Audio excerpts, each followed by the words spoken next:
বৈধ সামগ্ৰী সৰবৰাহৰ বিৰুদ্ধে আমাৰ যি অভিযান আছে অব্যাহত আছে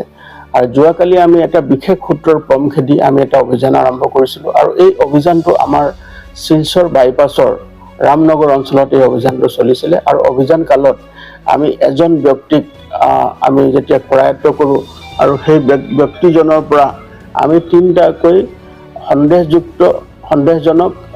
ভাৱে তিনিটাতকৈ সোণৰ বিস্কুট আমি জব্দ কৰিবলৈ সক্ষম হ'লোঁ আৰু জব্দকৃত তিনিটা সোণৰ বিস্কুটৰ যে ওজন হৈছে 439 গ্ৰাম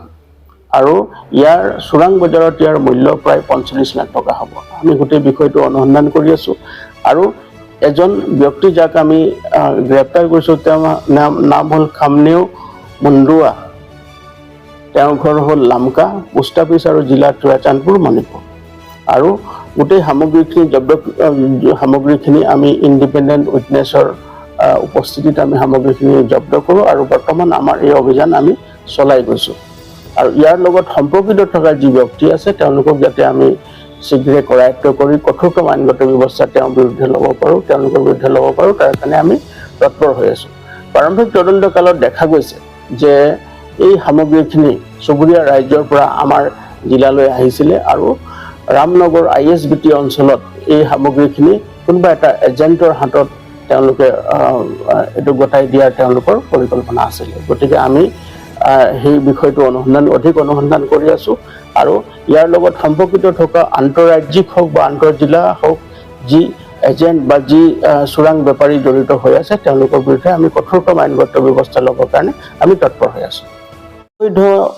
সামগ্ৰী সৰবৰাহৰ বিৰুদ্ধে আমাৰ যি অভিযান আছে অব্যাহত আছে আৰু যোৱাকালি আমি এটা বিশেষ সূত্ৰৰ পম খেদি আমি এটা অভিযান আৰম্ভ কৰিছিলোঁ আৰু এই অভিযানটো আমাৰ শিলচৰ বাইপাছৰ ৰামনগৰ অঞ্চলত এই অভিযানটো চলিছিলে আৰু অভিযান কালত আমি এজন ব্যক্তিক আমি যেতিয়া কৰায়ত্ব কৰোঁ আৰু সেই ব্যক্তিজনৰ পৰা আমি তিনিটাকৈ সন্দেহজনক ভাৱে তিনিটাতকৈ সোণৰ বিস্কুট আমি জব্দ কৰিবলৈ সক্ষম হ'লোঁ আৰু জব্দকৃত তিনিটা সোণৰ বিস্কুটৰ যে ওজন হৈছে 439 গ্ৰাম আৰু ইয়াৰ চোৰাং বজাৰত ইয়াৰ মূল্য প্ৰায় 45 লাখ টকা হ'ব। আমি গোটেই বিষয়টো অনুসন্ধান কৰি আছোঁ আৰু এজন ব্যক্তি যাক আমি গ্ৰেপ্তাৰ কৰিছোঁ তেওঁৰ নাম হ'ল খামনেও মুণ্ডুৱা। তেওঁৰ ঘৰ হ'ল লামকা পোষ্ট অফিচ আৰু জিলা চুৰাচান্দপুৰ মণিপুৰ আৰু গোটেই সামগ্ৰীখিনি আমি ইণ্ডিপেণ্ডেণ্ট উইটনেছৰ উপস্থিতিত আমি সামগ্ৰীখিনি জব্দ কৰোঁ আৰু বৰ্তমান আমাৰ এই অভিযান আমি চলাই গৈছোঁ আৰু ইয়াৰ লগত সম্পৰ্কিত থকা যি ব্যক্তি আছে তেওঁলোকক যাতে আমি শীঘ্ৰে কৰায়ত্ব কৰি কঠোৰতম আইনগত ব্যৱস্থা তেওঁলোকৰ বিৰুদ্ধে ল'ব পাৰোঁ তাৰ কাৰণে আমি তৎপৰ হৈ আছোঁ। প্ৰাৰম্ভিক তদন্ত কালত দেখা গৈছে যে